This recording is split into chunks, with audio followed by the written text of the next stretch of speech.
In 1928, handsome aviator Richard Byrd was a household name. The year before, he had been the runner-up to Charles Lindbergh in the race across the Atlantic. But now, his enemies were gossiping that Byrd had fudged his coordinates on an earlier flight that he had claimed had been the first ever over the North Pole. Byrd worried about his reputation and became determined to cement his place in history.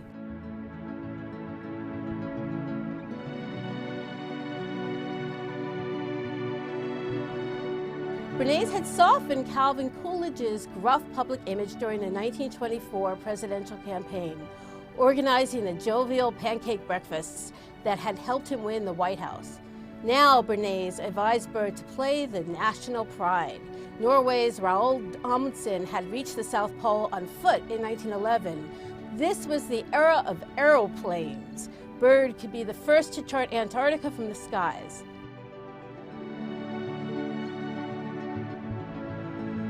Antarctica was still a mystery, the last place on Earth to explore. Byrd's expedition could find lost civilizations, strange creatures, and geological wonders. There wouldn't be another encounter with an unknown this magnificent until Neil Armstrong stepped onto the moon.